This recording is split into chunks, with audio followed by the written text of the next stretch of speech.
అనంతపురం జిల్లా కళ్యాణదుర్గంలో ఐటీ విద్యాశాఖ మంత్రి నారా లోకేష్ కు చేదు అనుభవం అయితే ఎదురైంది. అంబేద్కర్ విగ్రహానికి నారా లోకేష్ నివాళులు అర్పించకుండా వెళ్లిపోయారు. దీంతో లోకేష్ తీరుపై దళిత సంఘాలైతే ఆగ్రహం వ్యక్తం చేస్తున్నాయి. నారా లోకేష్ కు వ్యతిరేకంగా నిరసన కూడా వ్యక్తం చేశారు. లోకేష్ క్షమాపణ చెప్పాలని కూడా డిమాండ్ చేశారు. ఆందోళనకారులను పోలీసులు అయితే అడ్డుకున్నారు. దీంతో ఆందోళనకారులు పోలీసుల మధ్య అయితే వాగ్వాదం జరిగింది.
పాల్గొనేందుకు కళ్యాణదుర్గం అయితే వచ్చారు. ఈ సందర్భంగానే అంబేద్కర్ విగ్రహంకు పూలమాల వేసి నివాళి అర్పిస్తారని భావించి కూడలిలో అంబేద్కర్ విగ్రహంకు పూలలో అలంకరించారు. అయితే నారా లోకేష్ అంబేద్కర్ విగ్రహం వద్ద ఆగకుండా ర్యాలీలో ముందుకు వెళ్లిపోయారు. దీంతో ఆగ్రహించిన దళిత వర్గాలైతే ఆందోళనకు దిగారు. అంబేద్కర్ ను అవమానపరిచారని లోకేష్ క్షమాపణ చెప్పాలని డిమాండ్ చేశారు. అంబేద్కర్ విగ్రహం వద్ద అయితే బైఠాయించారు. ఇక అనంతపురం జిల్లా కళ్యాణదుర్గంలో అయితే నారా లోకేష్ కి అయితే ఈ చేదు అనుభవం అయితే జరగడం జరిగింది. ఇక కార్యక్రమ ప్రాంతంలో ప్రాంతీయ దళిత సంఘాలైతే ఓ ప్రతిష్టాత్మక విగ్రహాన్ని గౌరవించాలని భావించి బిఆర్ అంబేద్కర్ గారి విగ్రహం వద్ద అయితే పూలమాల ప్రవేశంతో అయితే నివాళి చెప్పేందుకు ఏర్పాట్లయితే చేశారు. అయితే లోకేష్ గారు ఆ విశ్వాసించబడిన లొకేషన్ వద్ద అయితే ఆగకుండా వెంటనే ర్యాలీలో ముందుకు వెళ్లిపోవడం అయితే జరిగింది. ఈ కారణంగా ఆ సంఘాలైతే ఇది అంబేద్కర్ గారి విగ్రహానికి తగిన గౌరవం కాదని భావించి ఆగ్రహం అయితే వ్యక్తం చేస్తున్నారు. ఇక ఆందోళనకారులు లోకేష్ గారి నుంచి క్షమాపణ అయితే కోరుతున్నారు. ఆ విగ్రహం వద్ద ఆగకపోవడం ద్వారా దళిత సమాజానికైతే అవమానం కలిగిందని అభిప్రాయపడుతున్నారు. ఇక పోలీసులు కూడా ఆందోళనకారులను అయితే అడ్డుకున్నారు. దీంతో పోలీసులకి మరియు ఆందోళనకారులకి మధ్య అయితే వాగ్వాదం జరిగింది. ఇక స్థానికంగా ఈ ఘటన అయితే ఒక సాంఘిక రాజకీయ ఉల్లంఘనగా భావించబడుతోంది.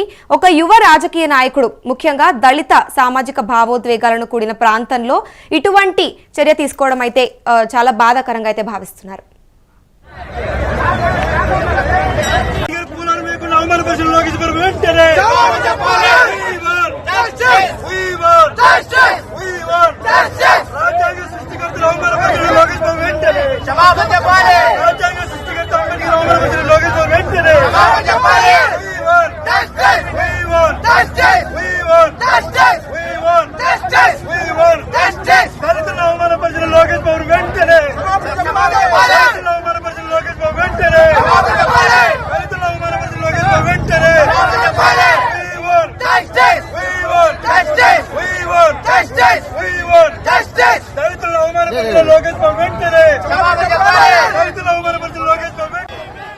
అనంతపురం జిల్లా కళ్యాణదుర్గంలో ఐటీ విద్యాశాఖ మంత్రి నారా లోకేష్ కు ఏదైతే చేదు అనుభవం ఎదురైందో ఇక అంబేద్కర్ విగ్రహానికి నారా లోకేష్ నివాళులు అర్పించకుండా వెళ్లిపోయారు.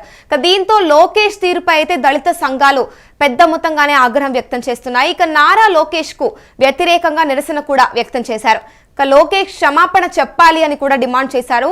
ఆందోళనకారులను పోలీసులు అడ్డుకుంటున్న సమయంలో దీంతో అయితే ఆందోళనకారులకు మరియు పోలీసుల మధ్య అయితే పెద్ద మొత్తంలో వాగ్వాదం అయితే జరిగింది. మంత్రి లోకేష్ కూడా కనకదాస జయంతి కార్యక్రమంలో పాల్గొనేందుకు కళ్యాణదుర్గం అయితే వచ్చారు. ఈ సందర్భంగానే అంబేద్కర్ విగ్రహానికి పూలమాల వేసి నివాళి అర్పిస్తారని భావించి కూడలిలో అయితే అంబేద్కర్ విగ్రహానికి పూలతో అలంకరించారు.